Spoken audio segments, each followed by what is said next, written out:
नमस्कार बंधुरा आमी सुमी आपनारा देखছেন सुमी रान्नाघर। निरामिषের দিনে এইভাবে একবার হলেও রান্না করে খেয়ে দেখবেন। মটর ডাল আলু দিয়ে এই রেসিপিটি দুর্দান্ত হয়। চলুন তাহলে রেসিপিটি শুরু করা যাক।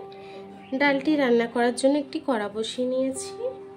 1-2 ঘন্টা মটর ডালটি ভিজিয়ে রেখেছিলাম। এখন মটর ডাল আর আলুটিকে দিয়ে দেব। ডাল আর আলুটাকে দিয়ে দিয়েছি, এখন জল দিয়ে দেব।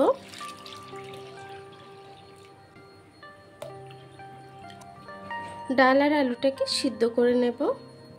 এখন ডালটাকে আমি ঢেকে দেব। ওদিকে ডালটি সিদ্ধ হতে হতে একটি মশলা বানিয়ে নেব। আমি হাফ কাপ জল নিয়ে নিয়েছি।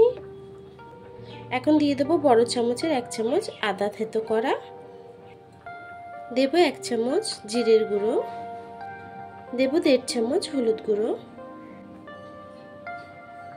দেব 2 চামচ ঝাল লঙ্কার গুঁড়ো। ঝালটা যতটা পছন্দ করেন সেই অনুযায়ী অ্যাড করবেন। সব মশলাকে সুন্দর করে একটু মিশিয়ে নেব। এই মশলাটাই কিন্তু ডালের মধ্যে দেব। মশলাটিকে সুন্দর করে মিশিয়ে নিয়েছি। আর লাগছে কিছুটা টমেটো কুচি। আমি 4টে ছোট সাইজের টমেটো কেটে নিয়েছি। চলুন রান্নার দিকে চলে যাই। এদিকে ডালটি প্রায় সিদ্ধ হয়ে এসেছে। এখন ডালটিকে নামিয়ে নেব। কড়াইটাকে আবারও বসিয়ে নিয়েছি। কড়াইটি গরম হয়ে গেছে, তেল দিয়ে দেব একটু। তেলটি গরম হয়ে গেছে, দিয়ে দেব 2টো শুকনো লঙ্কা, দেব সামান্য একটু গোটা জিরে, দেব দারচিনি লবঙ্গ এলাচ।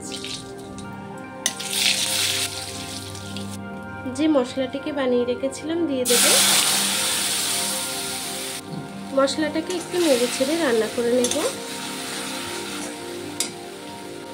এখন দিয়ে দেব টমেটো কুচি, দেব স্বাদ মতো নুন। সবকিছুকে সুন্দর করে কষিয়ে রান্না করে নেব। মশলাটিকে ভালোভাবে কষিয়ে নিয়েছি। এখন আলু আর ডাল সিদ্ধটাকে দিয়ে দেব। ডালটাকে দিয়েও কিছুক্ষণ কষিয়ে মশলার সাথে রান্না করে নেব। ডালটাকে কিছুক্ষণ কষিয়ে রান্না করে নিয়েছি। এখন আমি একটু গরম জল দিয়ে দেব। একটু গরম জল দিয়ে দিলাম। জলটাকে দিয়ে একটু নেড়ে ছেড়ে দেব।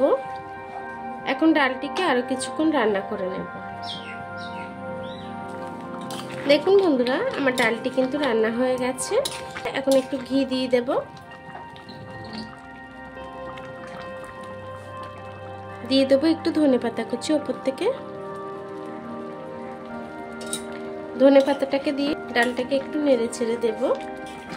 এখন গ্যাসটিকে বন্ধ করে ডালটিকে একটু ঢেকে রাখবো। এখন ডালটিকে নামিয়ে নেব।